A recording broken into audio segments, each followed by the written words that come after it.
Senator Elizabeth Warren recently visited an immigrant detention center, and she spoke to CNN about what she saw, and she stated that she was disturbed by what she saw, and given the expression on her face, I think she's telling the truth there. I really think that what she saw shook her to her core. So this is what she had to say. It's a disturbing picture. There are children by themselves. I saw a 6-month-old baby, little girls, little boys. There are mothers with their babies and with small children. Family units are together if it's a very small child, but little girls who are 12 years old are taken away from the rest of their families and held separately, or little boys. And they're all on concrete floors in cages. There's just no other way to describe it. They're big chain link cages on cold concrete floors and metal blankets handed out to people. People are all just waiting and frightened. I was very lucky to have someone with me who speaks Spanish fluently. We were able to ask people individually about their stories, about what brought them here, where they came from.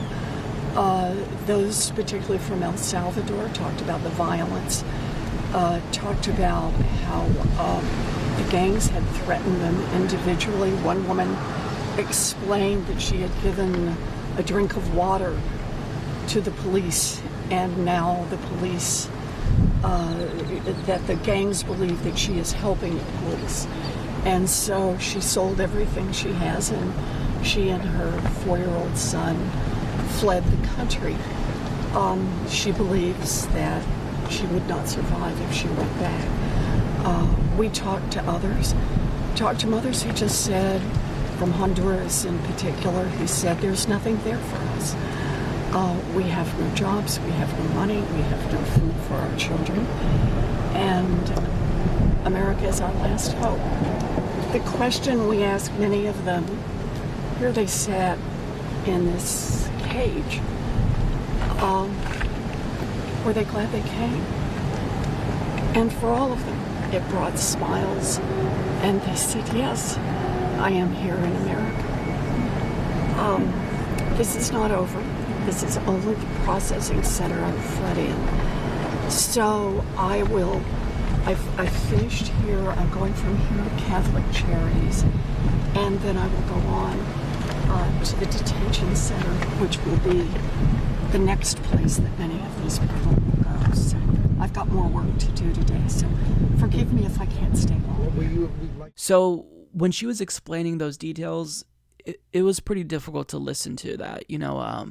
She states, they're all on concrete floors and cages. There's just no other way to describe it. They're big chain link cages on cold concrete floors and metal blankets handed out to people. People are just waiting and they're frightened.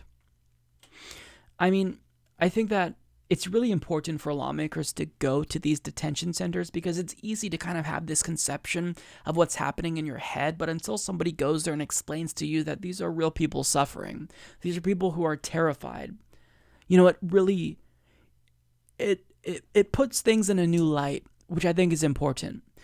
She also states one woman explained that she had given a drink of water to the police, and now she states the gangs believe that she's helping the police, which is why she fled. So she sold everything, and she and her 4-year-old son fled the country, and she believes that she wouldn't survive if she went back. Now, I'm assuming that this is someone who came after Trump had already ended the child separation policy, but for the 2,300 families that have already been separated, their stories are probably going to be relatively similar to what this individual said. Think about what Donald Trump is using as a bargaining chip. He's saying, if you want to be reunited with your families, well, then here's what you got to do. You got to agree to be deported, and then we'll reunite you.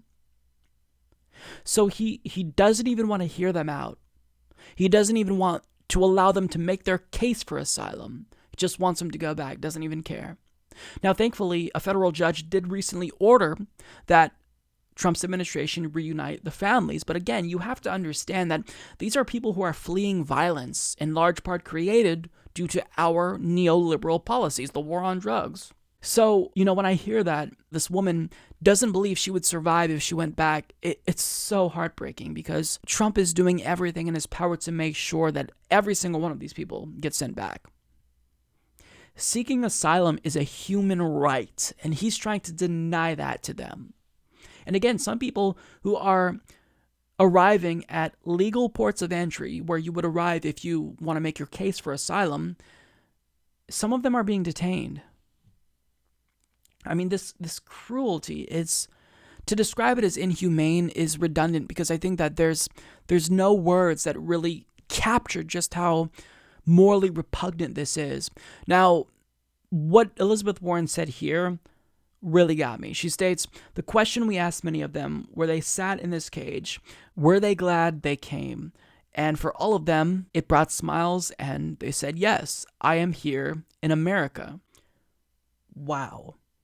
So, if another human being is telling you that they prefer to be locked in a cage than go back to their country, you know the situation is bad. And put yourself in the shoes of an immigrant. If you have a family, if you have children, and there was a country nearby that could potentially give you a new chance at life, are you honestly telling me that you would deny your family that opportunity? I don't think you would. I don't think any reasonable person would. We all know that we'd make the same hard, tough decision that these families are making.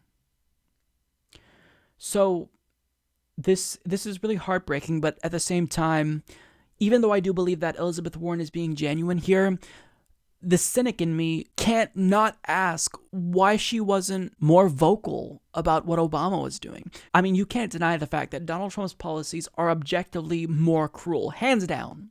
You can't deny that. But at the same time, Obama's policies were not anything to write home about. They were very cruel. Obama built some of the detention centers that Donald Trump is storing these undocumented immigrants in now. Why wasn't Elizabeth Warren more forceful about it then? Why isn't Elizabeth Warren calling for ICE to be abolished? Bernie should be doing this too, to be fair. I mean, if what she saw was really as disturbing as how she describes it, which I believe it is, then shouldn't the response be a bold and unapologetically progressive policy solution? I mean, I did give Democrats some credit last week, because I do think that them resisting Trump's family separation policy, it's been an improvement, right? But by and large, overall, when you look at the totality of their resistance methods when it comes to immigration, when you look at DACA, for example, it's just been wholly inadequate. And Democrats have got to understand that this is an issue that's very serious. We just can't continue to claim that we care about human rights and that we have the moral high ground if we're locking human beings in cages. It's not right. And I'm glad that Elizabeth Warren sees that it's not right, and I'm glad that she's bringing this information to us, because I think that this is crucial, since these detention facilities aren't really allowing the media inside.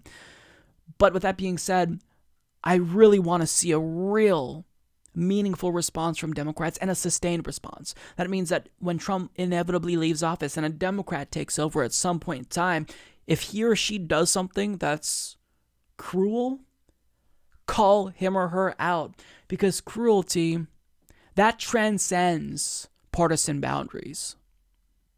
And if you truly care about being on the right side of history, and if you care about people and have human empathy, then you will call it out no matter who does it. So by and large, I don't want to be too down on Elizabeth Warren, because she's bringing us very crucial and important information. But at the same time, I just want all Democrats really to really take a strong stance on things that are important. Support this podcast by becoming a patron at patreon.com/Humanist Report.